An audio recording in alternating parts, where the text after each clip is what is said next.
Crazy.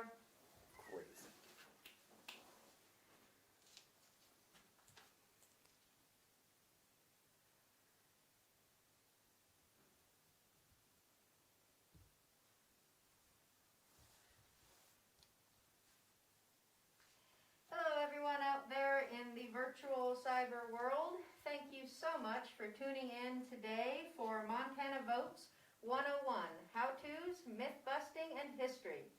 We are here today with Vicki Zier, who is a wonderful plethora of history of voting in Montana.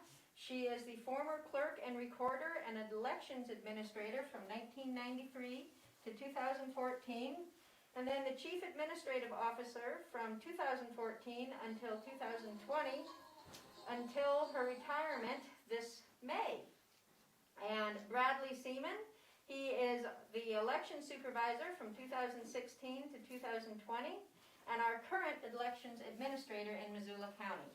Thank you both so much for coming out to the Historical Museum at Fort Missoula and helping us manage our way through all of the trickiness and the myths and the craziness of voting and to really get to the raw roots of it. And again, thank you all out there for tuning in to Montana Votes 101, brought to you by the Historical Museum at Fort Missoula. And if you like programming like this and the history that we bring you on a daily basis, please think about supporting the Historical Museum at Fort Missoula by visiting our website, fortmissoulamuseum.org, and make a donation today. Thank you so much, and take it away, y'all.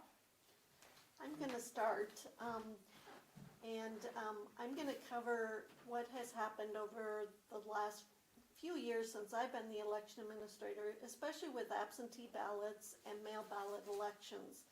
First of all, I'd like to say that absentee voting has changed dramatically from the time when I first became the election administrator in 1993. Absentee ballots, you had to make a sworn statement that you were going to be absent from the county in order to receive an absentee ballot. That changed in 2005 when we started what's called no excuse absentee ballots. And in reality, maybe we should have changed the name from absentee ballots to something else, because it really, the word absentee ballot makes it sound like you're going to be gone, but in reality you're now able to request a ballot through the mail for every election. And the other thing that a lot of people aren't aware of is the very first all-mail ballot election, which means you didn't have to sign up to be an absentee voter. Everyone received their ballot through the mail, everyone who was active. That first election was in 1990. It was a fairgrounds bond election. I don't know how many of you remember that, but that was the very first time Missoula County, that I'm aware of, that Missoula County ran a mail ballot election.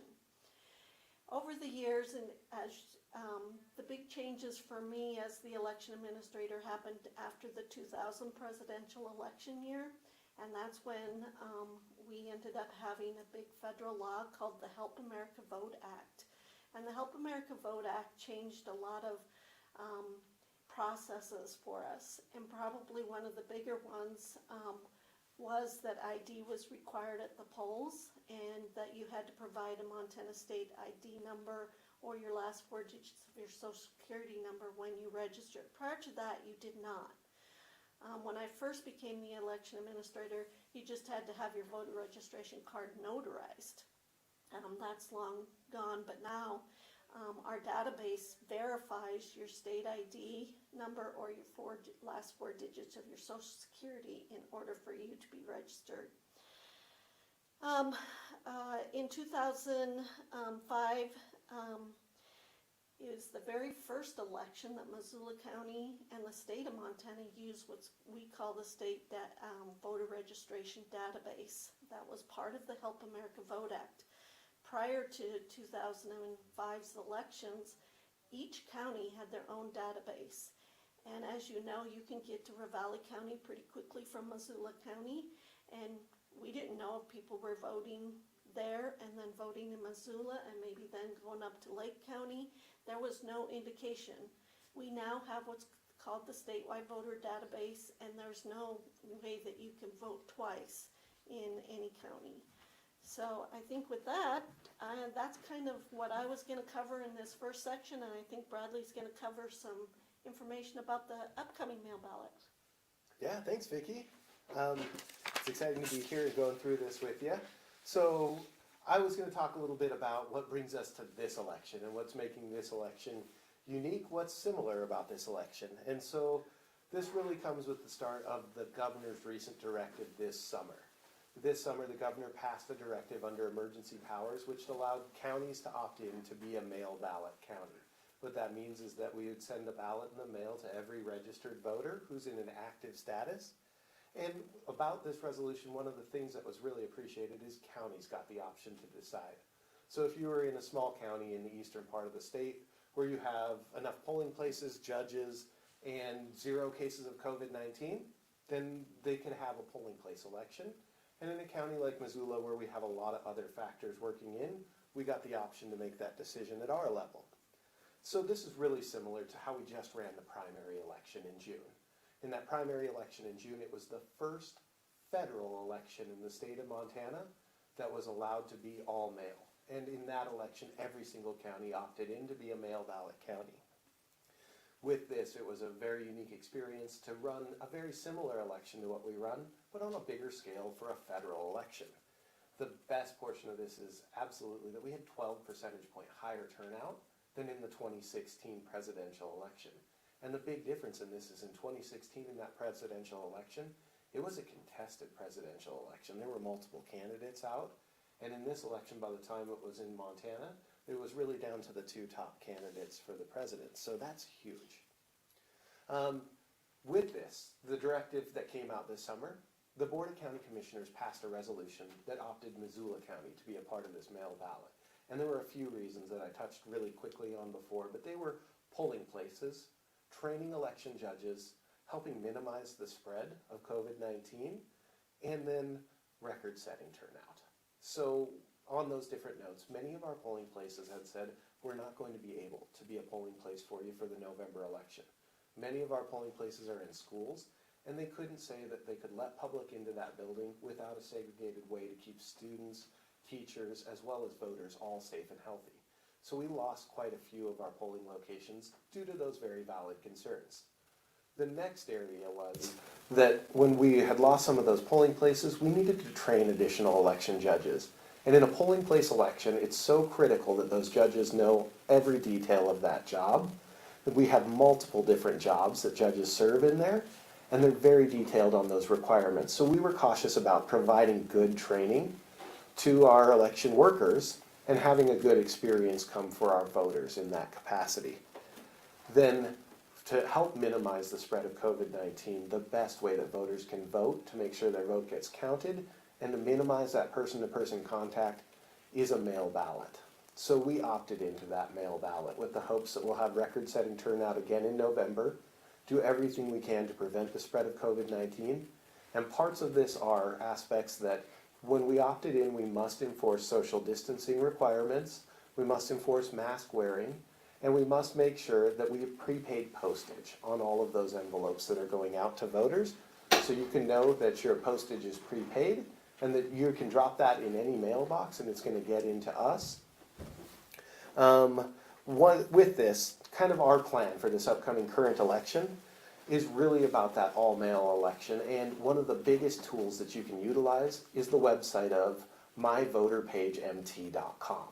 You can look on there right now and you can confirm if you're registered to vote, if you're active or inactive, and that's critical because you must be an active voter to get a ballot automatically in this election. You can see where you're registered, and then our ballots are slated to mail on the 9th of October. You'll see where it was mailed, and you'll know that it went out there, and you can track to make sure that you get that ballot in a timely fashion. So for this election, everybody who's active is going to receive a ballot in the mail on October 9th. You'll get that ballot in the mail, and you should receive it about the 13th at the latest to make sure that you have plenty of time to vote. We will have the mail ballot option with prepaid postage available. You can track that online at myvoterpagemt. When you sign that ballot and put it back in the mail, Every day when we accept it, we scan those in to let you know that we've gotten your ballot, it's been accepted, and your vote's going to be counted. Many people have expressed concerns about the mail services at this time. We just had a really fantastic meeting with the postmaster here in Missoula County. They're recommending 7 days before the election to mail back in a ballot. So that would be mail it on the 26th, starting on the 27th, utilize one of our drop locations. You can always use that My Voter Page MT to check this, but we've established a really great relationship to make sure the voters get the best service, and we're really confident in their ability to help make sure that this election is successful. However, if you're still concerned about that, you can always vote in person at the election center. So we'll have in-person voting for 200 hours before Election Day. On your instructions that are mailed with your ballot, it lists all of the different times which you can come by. You can vote that ballot that was mailed to you in person, or you can opt to have that ballot voided, and we'll issue you a new ballot on the spot. Because, as Vicki was stating, these are all tracked through a statewide voter database. Before we can issue a voter a second ballot, the first one must be voided before we can have that second ballot go out. In addition to that, we're going to have extended hours starting that week, so we'll be open on the Saturday before that for drive-through ballot drop-off. We're going to be open till 6:30, so if you work that standard 9-to-5 job, you can get in, get registered, and make sure your vote gets counted. And then on the 31st, on Halloween, we'll be open again for drive-through ballot drop-off. And we're offering additional satellite offices. So we will be in Frenchtown at the fire station on the 13th of October. And voters can come to the fire station from 10 to 2 and do any of the services they would do at the election center on Russell. You can register to vote, you could get a replacement ballot, or you can vote in person, drop that ballot off. So any of those services will be available. Very similarly, we'll be at the Tax Extension Office in Seeley Lake on the 20th, and then the Adams Center on the 27th. So we are providing a lot of opportunities to help serve voters where they're at in the community, in addition to additional hours, additional drop-off locations. And on Election Day, in the primary, we had 5 drop-off locations throughout the county. We've more than doubled that. We've got 11 drop-off locations throughout the county for this upcoming election. You can find all of those drop-off locations on our website, MissoulaVotes.com, and it's also printed on the back side of the instructions with all of that information. So that's the general area of how we're running this election. The only place that you'll be able to get a new ballot is the election center. So any of those drop-off locations on Election Day, you can deposit a ballot, but if you need to get a new ballot, you'll have to come to the election center. We're encouraging voters not to wait till Election Day. Because of the social distancing requirements, because of the fact that we'll need to clean the stations between voters, we want to make sure that you get the best possible service you can get. And so if you come before Election Day, we'll be happy to help provide those services for you, and it'll be a quick trip through our office without that extended wait time. Now, on Election Day, we will serve any voter in line by 8 p.m., but with these requirements, we can serve 24 voters in our new building at one point in time. In order to make sure that everybody gets the same treatment, we'll be asking voters to queue outside in November in Montana. So the best experience you can get is any of those 200 hours before Election Day, coming by, making sure your vote gets counted. You can use that tool if you've mailed your ballot in. You can check myvoterpagemt.com. And then if you have any other questions, give us a call. We want you to get the best service you can, so we want to make sure that you get that opportunity to vote before Election Day. Now, that's a little bit of information about how we got to this election, how this will function. One of the biggest questions we've really been getting is about how do we protect the integrity of your vote? How do we handle mail ballot security? So I wanted to take a second to talk about a few of these different areas. Every ballot has a unique barcode generated by this voter database. What that does is that links that ballot to that voter to make sure that we can record that ballot as accepted and pull up the signatures on that voter's profile. If for any reason a voter needs to get a replacement ballot, they never received that one in the mail, they got that one in the mail, they made a mistake and they need a new ballot, or they tore that one up on accident because it was in all their junk mail and they now need a replacement, we must void that first ballot before we can give a replacement. And that's a feature of the new voter database. In addition to that, every single ballot will have a signature verified. Anytime that you send in a voter registration form or an absentee ballot request, We record that signature into the voter database and keep a record of multiple signatures. This is important in Missoula because we see signature degradation with aging communities. If somebody may have had a stroke or may just be having dexterity issues, those signatures may change over time. We also see the opposite. We have brand new voters with a very flourished signature on their first voter registration, and that tends to shorten up, get a little bit quicker, a little more messy as it goes on, so we can record all of those. The ultimate test on this is, does the election official feel confident that the person signing that envelope is the voter listed in the voter database? And if so, we'll accept that ballot. If not, and that signature doesn't match or it's missing, we don't just throw those ballots out. We'll mark them as rejected in the system, and it shows on that portal of My Voter Page MT, and then we're going to notify you in the most expedient method possible.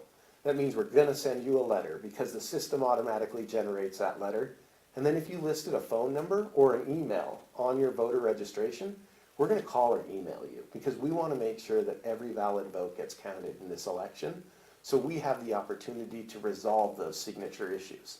That's why we're picking up those ballots on a daily basis, scanning them in on a daily basis, so we can notify voters about this.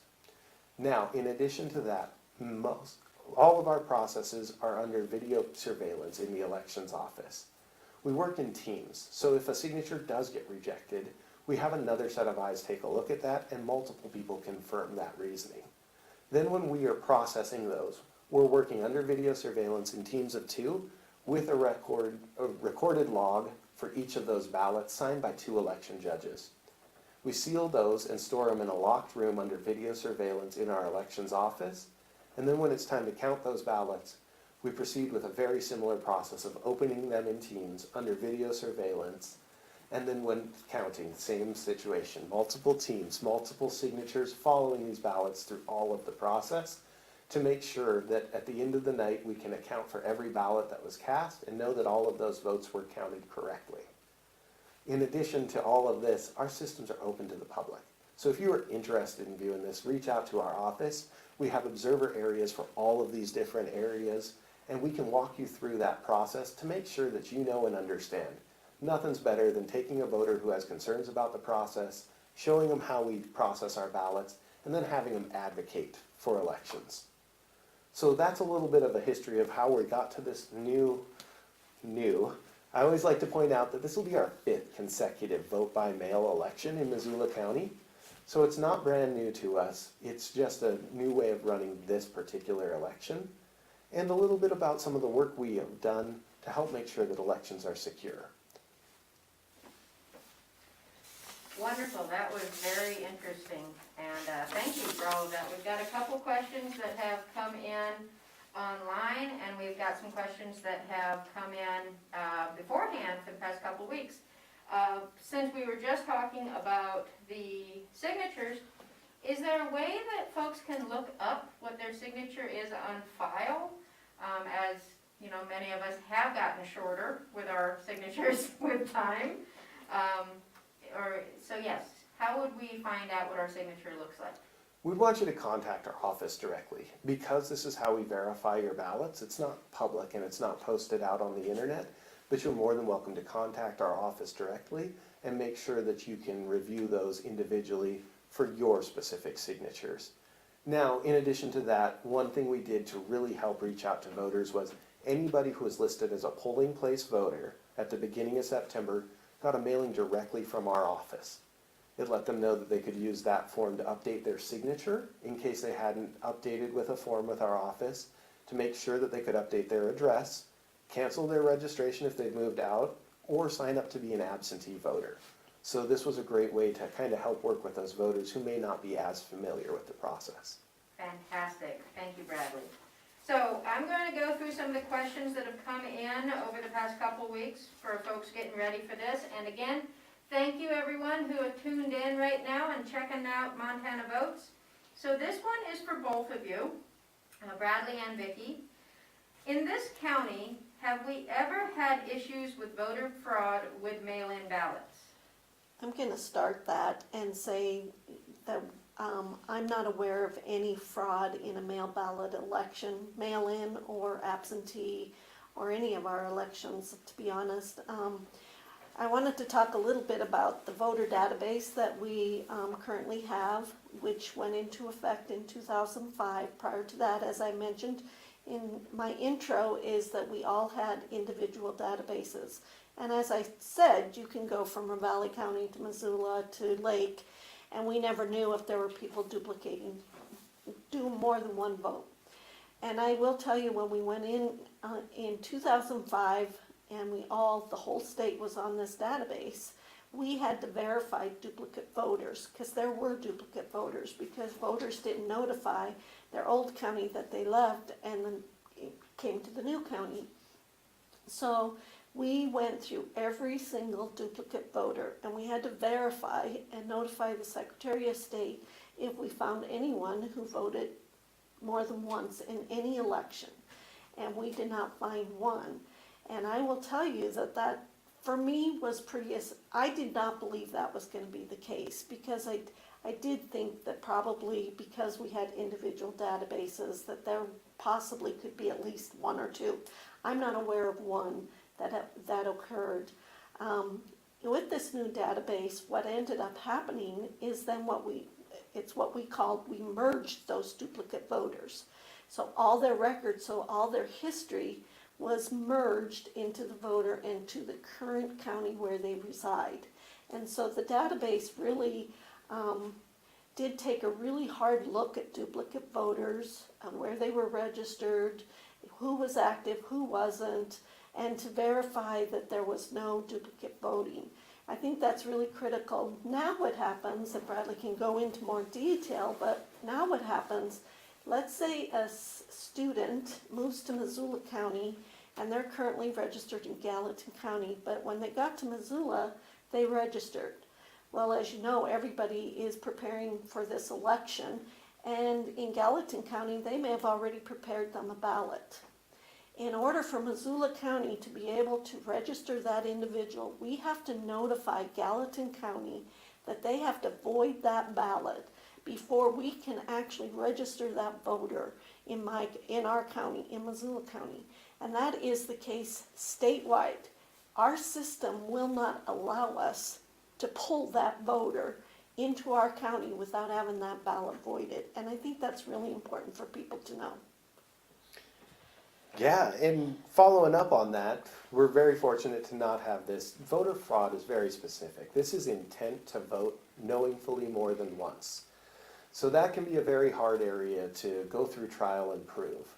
Now, we have a very clear policy in place, and every election administrator was trained by the Secretary of State's office that if there is anything that is a suspected area of voter fraud, we notify our county attorney, we notify the Commissioner of Political Practices, as well as the Secretary of State's office. And this is important because we want to make sure that we treat this very seriously and we direct this through the proper channels. So it doesn't just live directly in the county. We're working closely with a lot of other agencies. Fantastic. That is very interesting. So a follow-up is, in the national election, what percentage were mail-in ballots or absentee?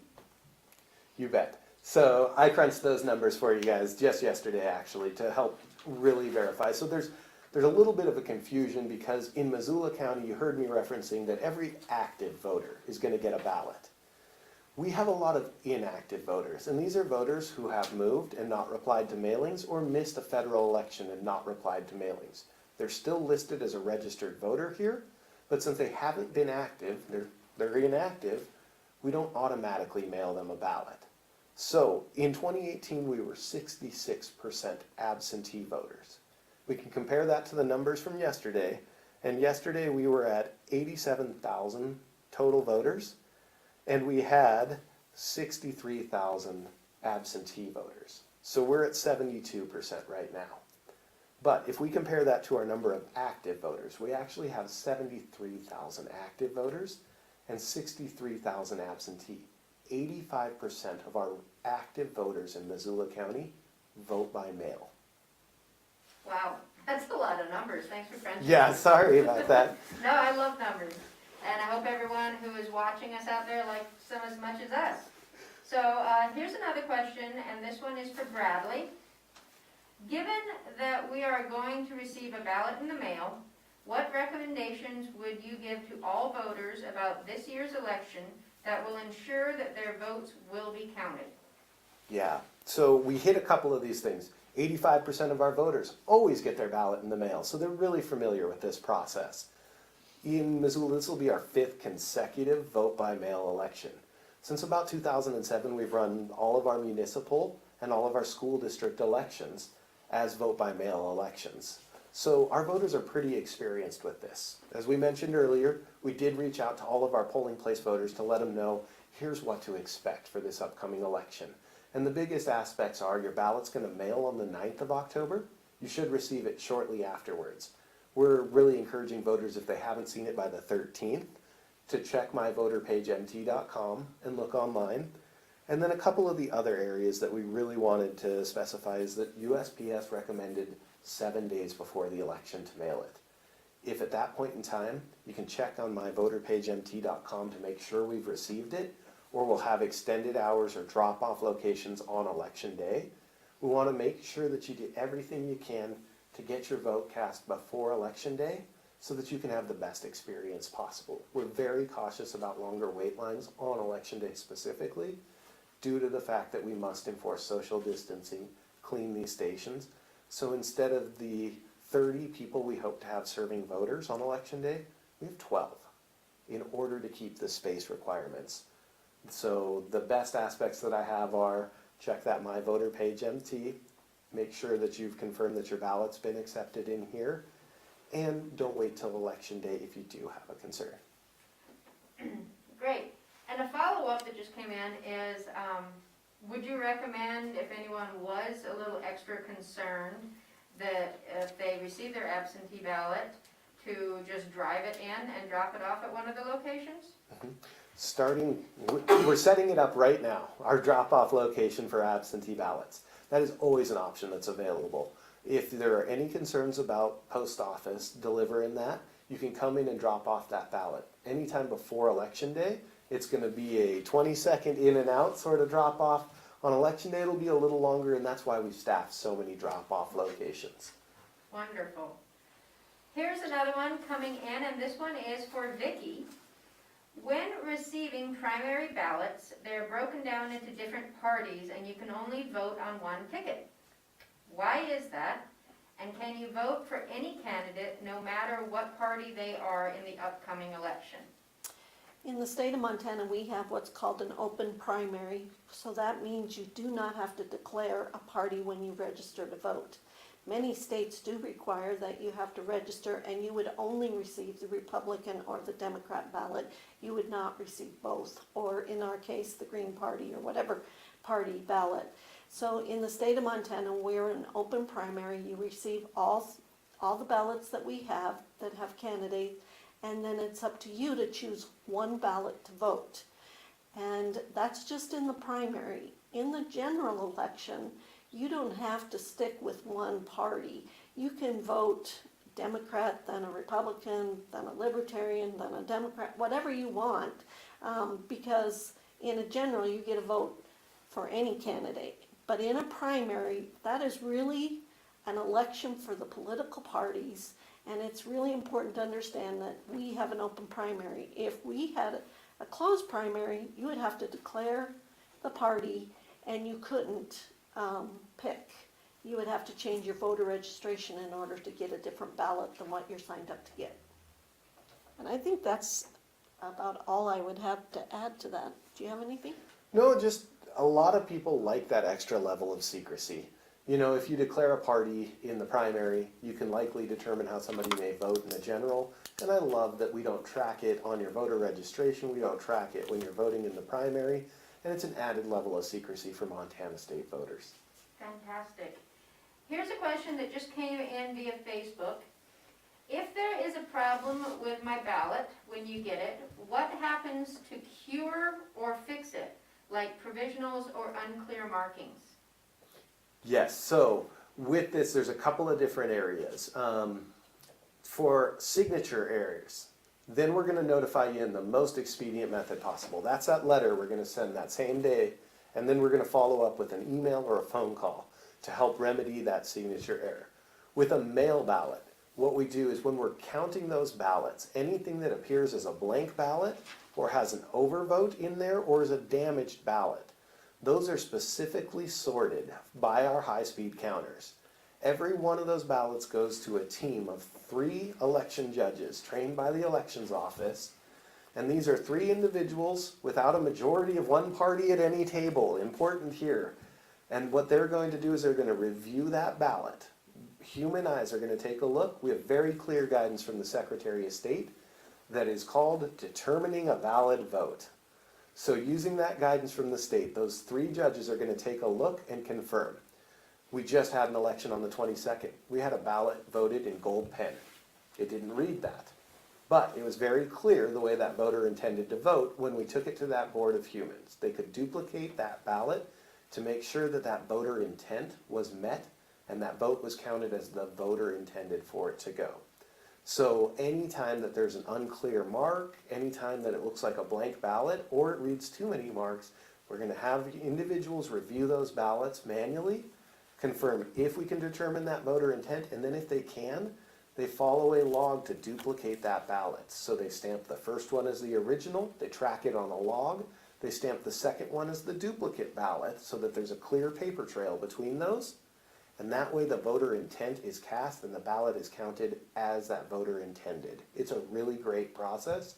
It's clearly outlined in Montana state law, and it's a great area where we're able to help make sure that voters' votes get counted when they're not putting that ballot directly into a machine at the polling place.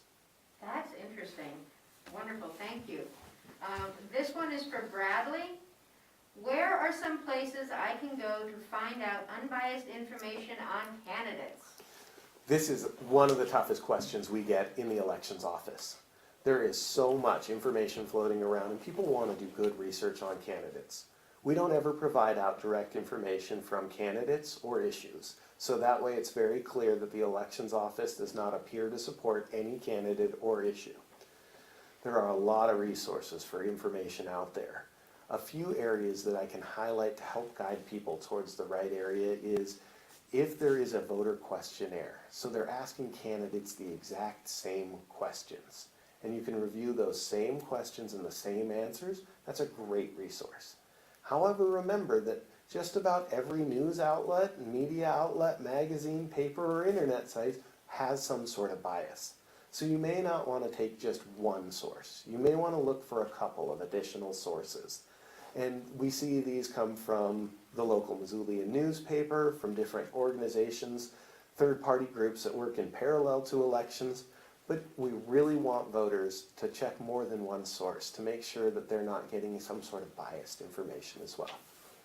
Very good. I Yes. have one thing to add Yes, on that. please. Is the voter information pamphlet that is mailed out to voters. I think one of the things, one of the questions that we get a lot about is how are we supposed to vote this? I don't understand this. That's another one, another area that the elections office really can't tell you how to vote. We don't ever want to find ourselves in that situation. Those the proponent and opponent statements are prepared by individuals. The Attorney General reviews those, but we really cannot determine. I know sometimes that language is confusing.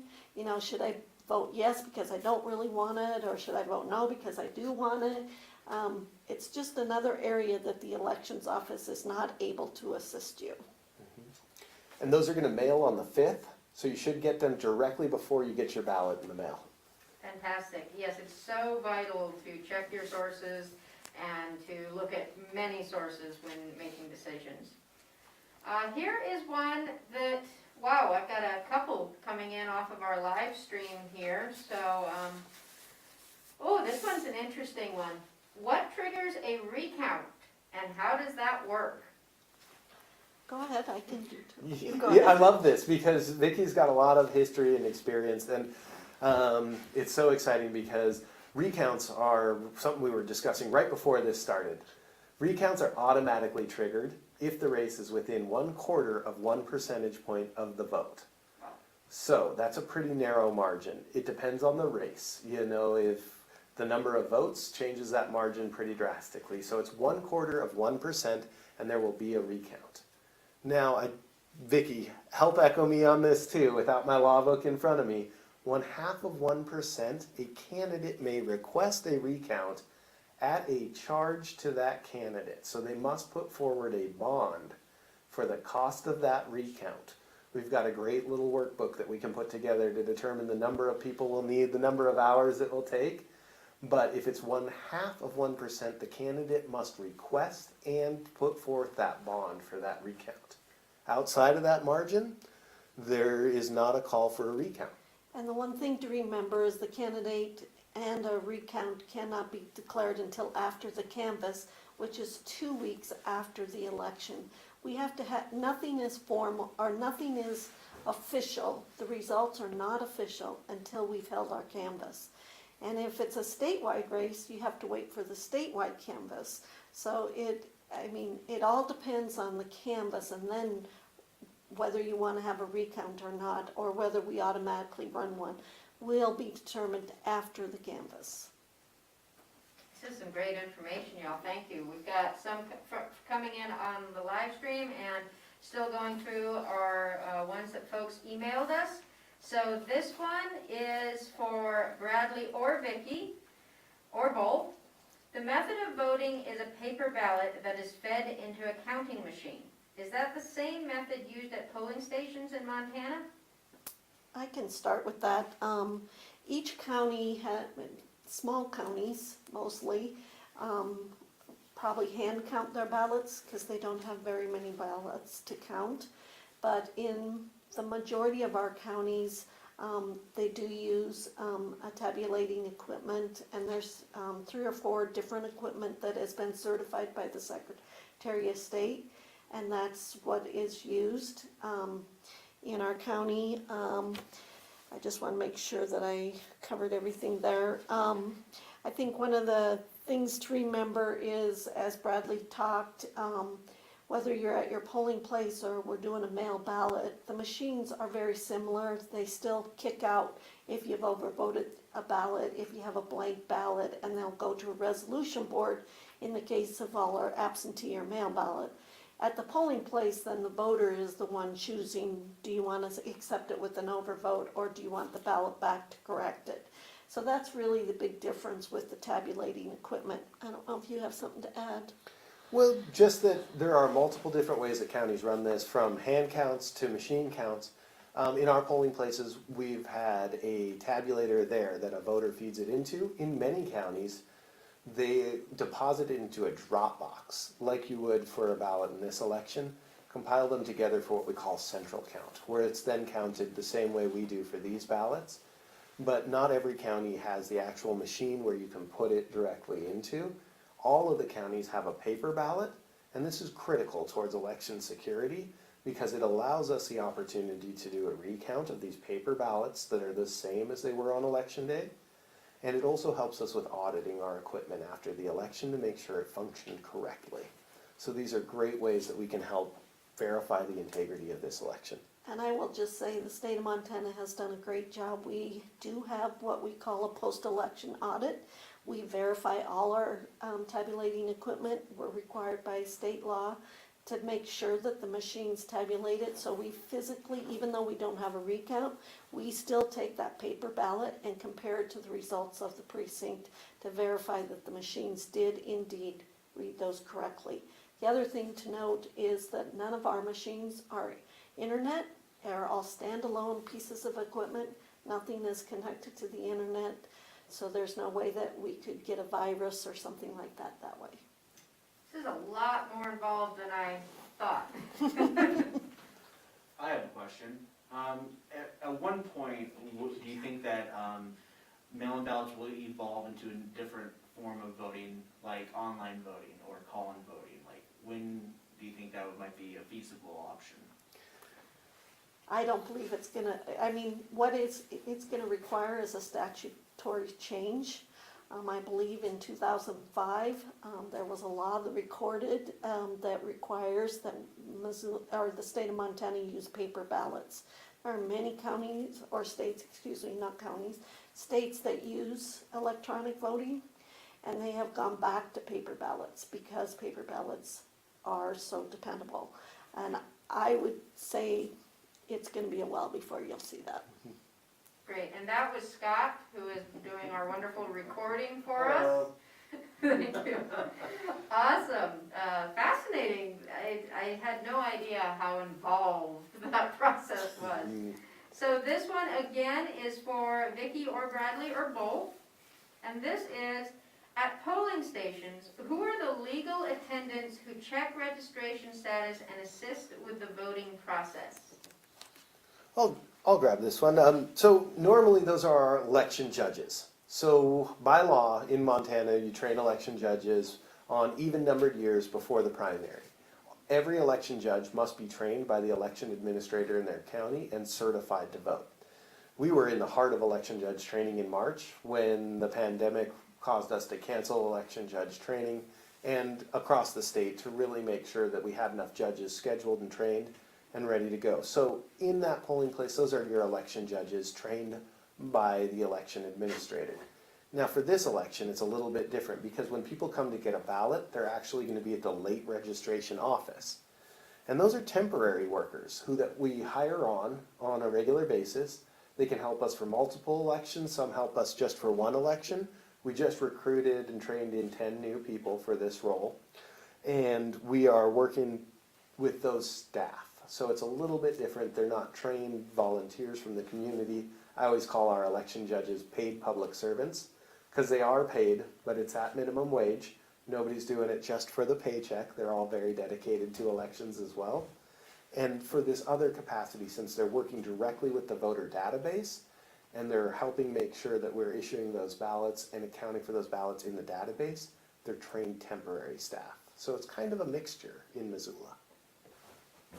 Here's one that has come in over the live stream. If I have, or someone has a disability, what are the options for voting for that person? Great. Yeah, I'd love to grab this one. So we've got a couple of different options. We have the ability to provide assistance to a voter in a lot of methods at their disposal in their choice. This can be between providing dedicated service to help mark a ballot for a voter. We'd schedule 2 people to mark that, one to confirm the markings and one to physically mark that ballot to make sure it was the voter's intent. We just upgraded our ADA voting equipment. This equipment's available to anybody. It's a new certified express vote. And so this is very similar to the equipment that it was replacing. What this does is it allows a voter to make the selections on a touchscreen. It has headphones and braille keys if you're sight impaired. It also has the ability to magnify print, to change the contrast on the screen to make it easier to view, and it has the attachment for a sip and puff device. A sip and puff device is something that a quadriplegic person would utilize to help make those selections. And this is a critical piece of equipment. In that circumstance, you may be reliant on somebody else to do most of your tasks throughout the day. But with this express vote equipment, we have the opportunity for a voter to cast their ballot independently in complete secrecy. And that is a critical area to have. Now, in addition to that, there's one more option that's a little less known about, and it's called the Electronic Ballot Request System. This is available for voters with a disability, and this is similar to how an overseas military voter would vote. They would be emailed a fillable ballot PDF, and then sent a mail ballot packet in the mail. The idea with this is that the best ADA equipment is likely what somebody has and utilizes on a daily basis. So if they have a screen reader on their computer, they can use that to help them have that accessibility they're familiar with. They could vote that fillable PDF ballot, and then they can print that off and send that back in the signed envelope like another absentee ballot to the elections office. Then that ballot is later transcribed to a normal ballot for that voter, and the idea is that maybe the best equipment is what they already have, and that they can access this without necessarily needing to go to a drop-off location or our election center. In particular, if there are concerns about being at higher risk, this is a great tool available. And they should reach out to our office and we'll help get them all signed up. Fantastic, wow. So I've had a couple come in on the live stream, but I'm gonna, right now, have one that was mailed in. So this one is for Vicky, Bradley, or both. Who is allowed legally to be there? Were armed guards or law enforcement ever needed at a polling station? So I'm gonna take the second part of that and Bradley will do the first part. So I don't like the word armed guards. We do use security, and mostly when we use security, when the election administrator is actually hiring security, is for the 8 o'clock, to be at the end of the line at 8 o'clock. Montana law says that you have to be in line by 8 o'clock to be able to cast a vote. And sometimes we can't, especially in late registration when they're outside, we can't get everybody into the building, especially with social distancing. So we have to have someone who stands at the end of the line and stands there to make sure that anybody who comes in after 8 is not allowed to vote. Now, they should not be intimidating the process. If a law enforcement officer is intimidating the process, that's a problem and they would need to get a hold of Bradley. The other time that I would say some people may have experienced seeing law enforcement or security at a polling place is during initiative signature gathering at a primary. They're not at a November election usually.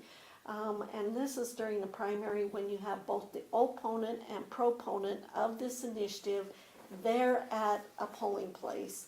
And many of our polling places are schools, and we may have a parent or a teacher or someone who feels that it's causing problems for the students, and they will call law enforcement and try to break up the disagreement, because there are disagreements. Some of these initiatives are very passionate, people trying to get signatures and people trying to not have the signatures. So those are the only two cases we would really ever have security that I can think of.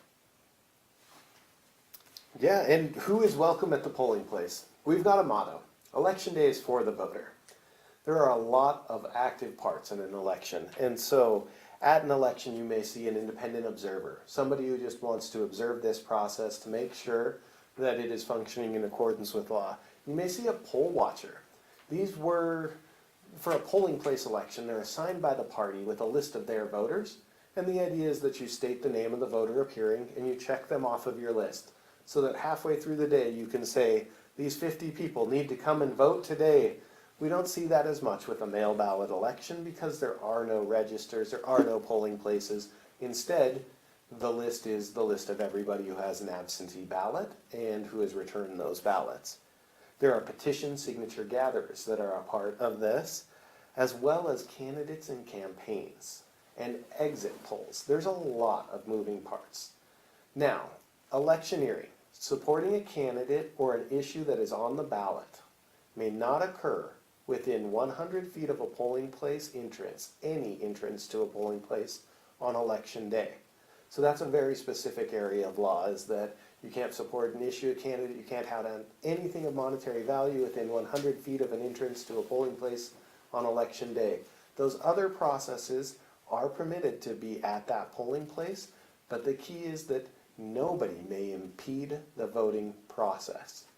When I worked as a polling place manager, you're in that gym, you're helping serve voters, and essentially somebody walks in and says, it's like I'm walking through a gauntlet. I got people asking me to sign, people asking me not to sign. I got people asking me who I'm going to vote for. And that's where, as a manager, I'd step outside and I would say, hey, thank you guys for coming. You're an important part of this process, but election day is for the voter. We want you to catch these voters on the way out of the polling place. Now, because we'll have ballot drop-off locations and everybody who's getting a ballot will be at the election center, we designate an area for those activities. It just helps us stay ahead of the curve to say that if you would like to support an issue or candidate on there, or hand out a bottle of water or anything of monetary value, this is a designated area that will not impede the process, that is outside of those required areas. And there's a lot of moving parts on election day. Specifically, electioneering is the only one that is prohibited. So I guess I have a bit of a follow-up with that. You say election day. What about these 200 days leading up to election day?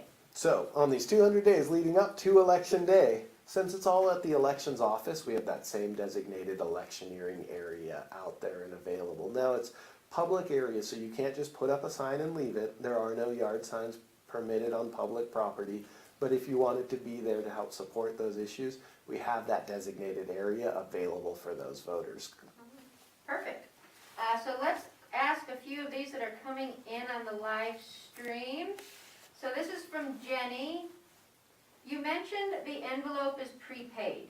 I've heard that if we put postage on the envelope, the USPS must handle it as first-class mail, thereby preventing slow delivery. Is that true? So, the postage that is prepaid is first class qualified business reply mail.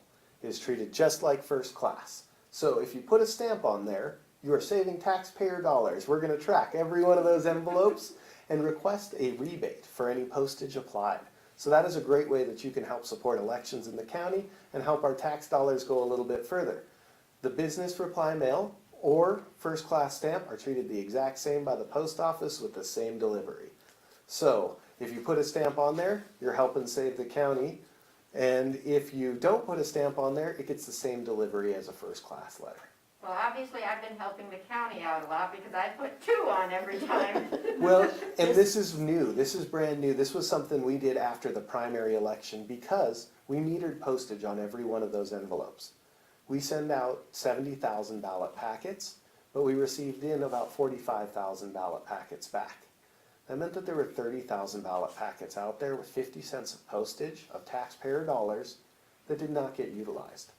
So to help overcome that for this election, we, with the guidance of our election advisory committee and many other groups, implemented qualified business reply mail so that if you drop your ballot at a drop location, if you don't ever return your ballot, we're not spending taxpayer dollars unnecessarily. So this is a really big improvement that I'm so happy to have, giving the same service to voters, best rates possible, and helping make sure that we're being mindful stewards of taxpayer dollars.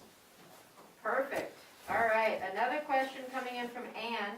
Does Montana allow same-day voter registration, or is there a cutoff date? So that was what we were referring to, same-day voter registration. Sorry to jump in here, Vicki. That is available in Montana. We have regular voter registration up until October 26th. Starting on the 27th, a voter must appear in person. This is what we know as late voter registration. This was a change with the governor's directive. It's normally 29 days before the election, and now it's much closer to the election. This is a big positive because what happens is you send in a form and I say, well, Jesse, you're going to need to come in person to get that ballot. And you say, absolutely, I'll show up shortly. And then on election day, you say, I better go in and get that ballot. In this capacity, up until the 26th, we can take that form sent via the mail, we can mail you out a ballot, and we can help make sure that you get that opportunity to vote. Then we have late registration, and late registration runs for that 27th through until the day before the election at noon. This is an important area in Montana law. By law, at noon, the day before the election, we cannot register a new voter. If you have an absentee ballot that you need a replacement for, we can do that. If it's undeliverable, we can do that. Or you can drop off your ballot. But by law, we can't register a new voter from noon to 5 the day to the election. Then same-day registration starting at 7 a.m. until 8 p.m.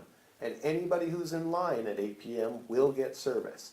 So if that line is extending outside the building, as long as you are in line at 8 p.m., you will be served on election day. I guess I have a follow-up question from me. Yeah. So we recently moved, and my husband filled out to update his registration and everything. And I received my little voter card.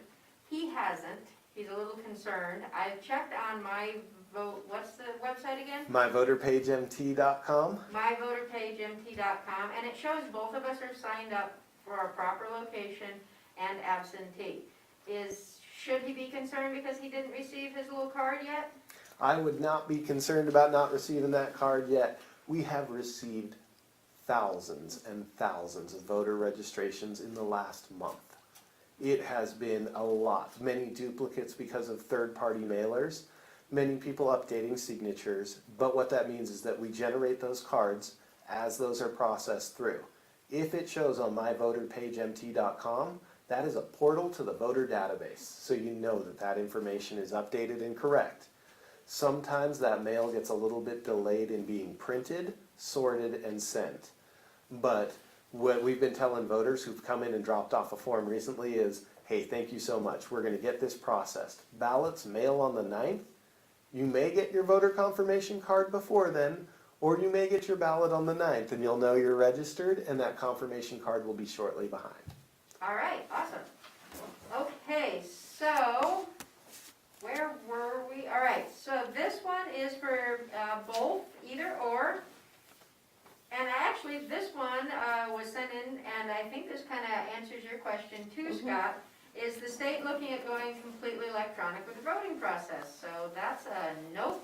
No, they're not. Unless there's someone presents a bill at the legislature, but I would think that would not get past the legislature.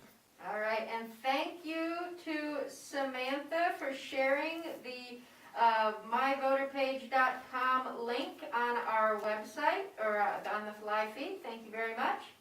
All right, so we have a question on the live feed that I think correlates to this question. So number 10, again, this one is for Bradley. So I'll make it a two-part. Is campaigning allowed at or near polling places? And the second will be from the live stream. Can I wear a t-shirt for my candidate to the poll? So, to a ballot drop-off location where you're driving through in your vehicle, you are exempt from any of those laws. In our building, we treat it just like a polling place. So we have a designated electioneering area, and we don't want to be providing undue influence. So that gets really interesting. If you are casting that ballot in the mail or at a drop-off location, yes. When voters come into our late registration office, to help make sure that nobody is being unduly influenced, we request that all of our staff and anybody coming in does not have any material which may influence another person's vote. So how would you handle that if someone came in with a shirt with a candidate on it? Do you have some extra t-shirts or a towel? So usually what we'll do is we've got a greeter at the door and we'll say, hey, we noticed that your t-shirt's got something that supports a candidate or an issue on there. If we can have you go to this area or put a jacket on, turn it inside out, that would be great. We're doing that with a greeter anyway because we need to make sure that people come in wearing masks. So we've started scheduling in a greeter for that. Normally it's a really pretty friendly upfront area because people are excited to vote. They want to vote, they want to be helping support their candidate, but we want to make sure that nobody gets unduly influenced while at the elections office. So that's how that would go from there. And then, hey, could you just pop into the restroom to turn that inside out just for the time while you're inside? So remember, people, watch what you're wearing and your apparel when you walk out to vote. All right. So we've got a couple more great questions that have come in from some emails. And so anyone watching right now, please, if you have some questions, go ahead and type those into the comment section and we will get them answered with Bradley and Vicki. This is great. All right, so this one is for Bradley. What is the estimated time for results from the mail-in balloting? What is the estimate of time for results from mail-in balloting?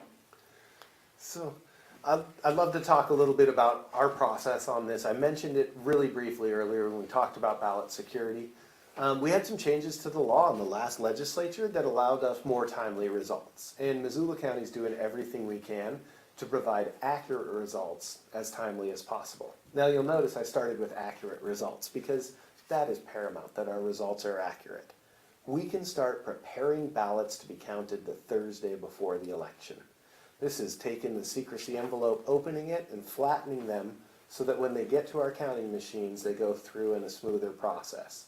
This is a very time-intensive process because every one of these ballots are signed off in duplicate by judges.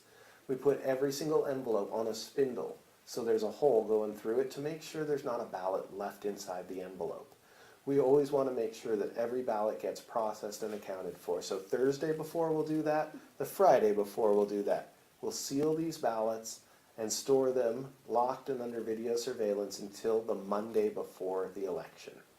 We're going to start counting on the Monday before the election at 8 a.m.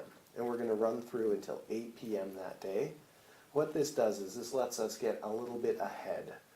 If we get to our goal of 80% voter turnout, that means 60,000 ballots coming back in.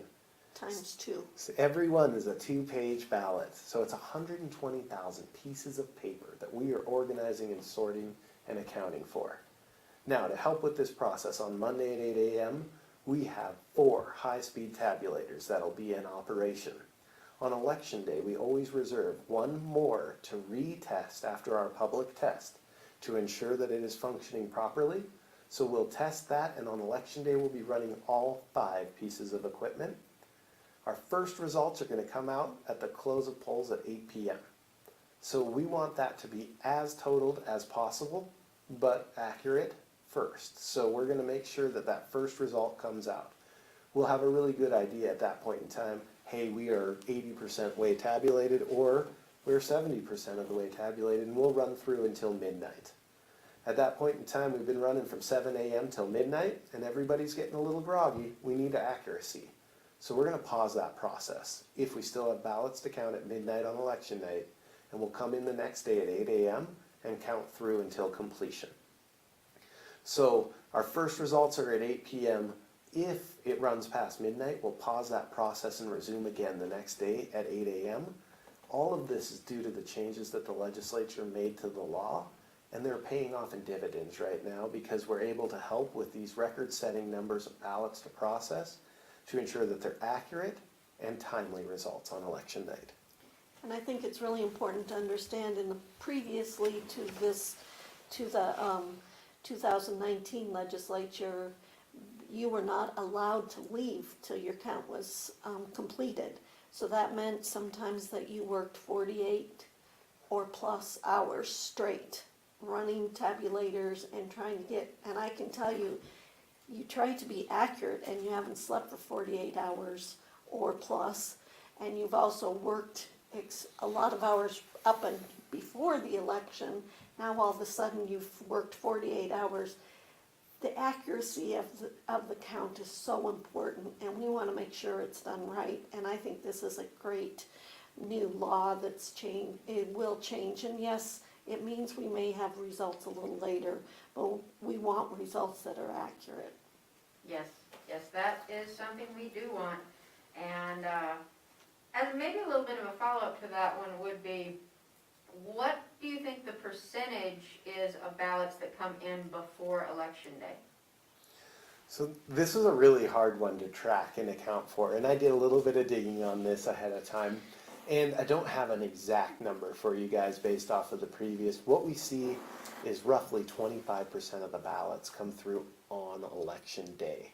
So things we've done to help accommodate and to help encourage voters not to wait till election day, because it helps with timely results and it helps with a good experience, is the 2 Saturdays before the election, we'll have in-person voting and drive-through drop-off, extended hours that week beforehand.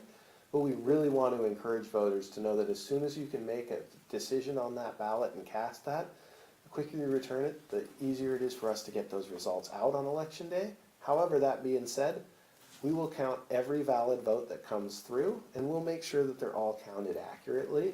We want voters to have options and experiences and feel confident in their vote.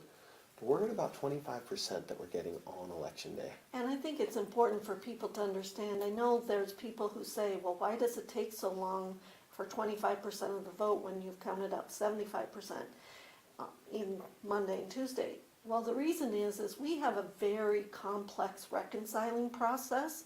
So the very first process that happens when we accept the ballot in Montana Votes, verify the signature and accept it, it is then reconciled.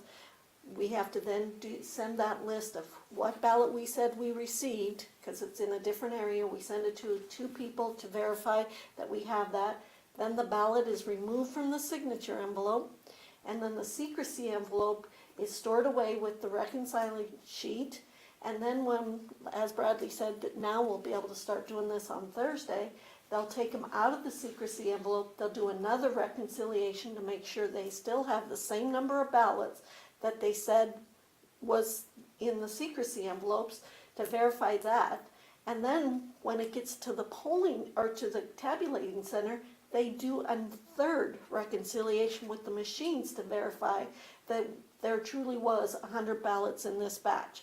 So that reconciliation process on election day for that 25% is really what slows us down, is those last minute ballots, because the reconciliation process is a daily process that we do, and there's a lot of work with that. So get your ballots in early, folks.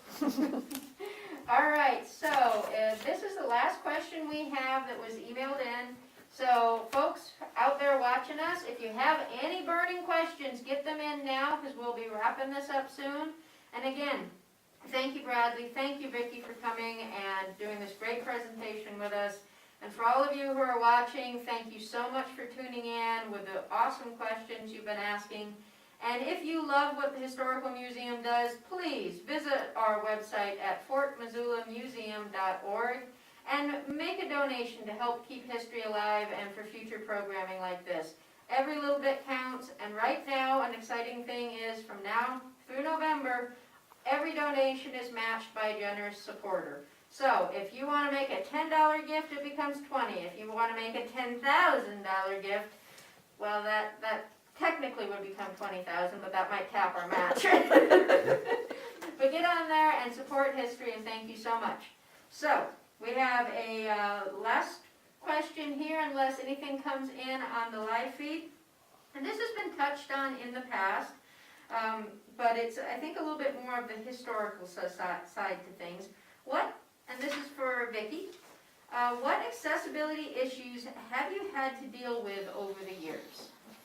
Well, early on, the only way as someone with a disability was able to vote was to come into the office and actually have two individuals assist that voter with marking the ballot. And why were there two? Well, one marks the ballot, and the other one has to verify that they're marking it as the voter requested.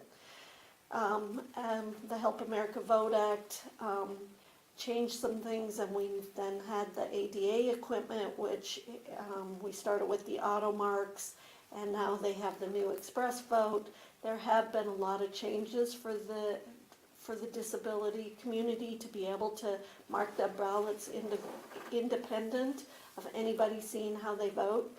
And I would also say that when the Help America Vote Act passed, the other big issue that we had is that we had to verify that every polling place was accessible, meaning that we had ramps, meaning that they could open the door.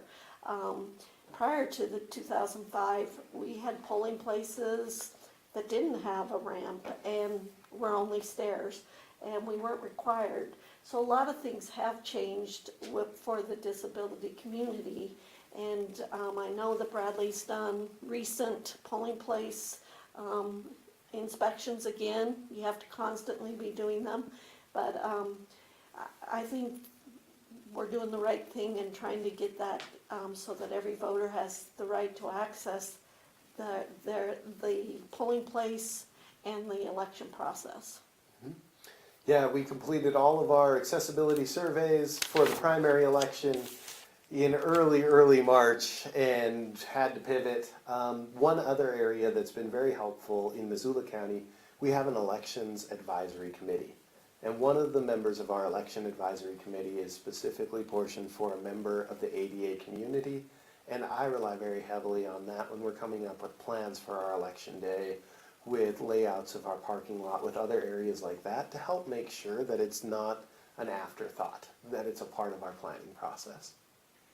Well, we just had a question come in that made me chuckle because I just recently finished reading Bill Bryson's The Summer of 1927.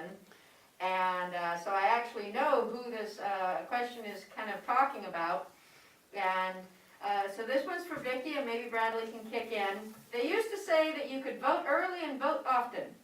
Is there any historical case you know of in Montana's early days of an election scandal? And if I'm remembering right, that was from Al Capone and William Hale and a couple other famous Chicagoans from the early part of the century who used to say that. But do we have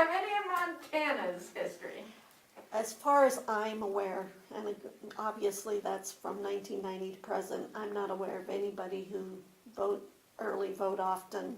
I'm not aware of any. As I stated earlier, our new voter database, we had a lot of duplicate voters statewide, and when I say a lot, Missoula County had about 4 inches of report, and there was about 7 names on each report, so it was a large report, and we had to verify all those duplicates, and we never found one person who voted twice. And you haven't seen any yard signs out there that said vote early and vote often. And we're sitting in the Montana Votes exhibit at the Historical Museum right now with lots of old slogans and election write-ups, and I don't see any here either, so. All right, well, unless anyone has any last-minute questions on the live feed here, I want to thank each of you for coming. This has been tremendously informative, and we've really enjoyed it. I know I have. Is there any last-minute things you want to shout out to the world? I'd love to hit a couple of quick points. Ballots are going to mail on the 9th. myvoterpagemt.com to confirm that you're going to get a ballot and to confirm that your ballot's been accepted. And then vote early. You can't vote often because of the database. It's simply prohibited. But if you turn that ballot in early, you'll know that your vote has been counted, and you'll know that you won't have longer than normal waits on election day. Fantastic. And again, thank you, Bradley. Thank you, Vicki, for coming in, and for everyone who's been tuned in and watching and asking these great questions. Thank you so much. And if you want to support the Historical Museum at Fort Missoula for future programming, please, right now, go over to our website at fortmissoulamuseum.org and make a donation. Every bit really counts, and we're here making history and keeping history alive. So thank you, and thank you to everyone who's tuned in.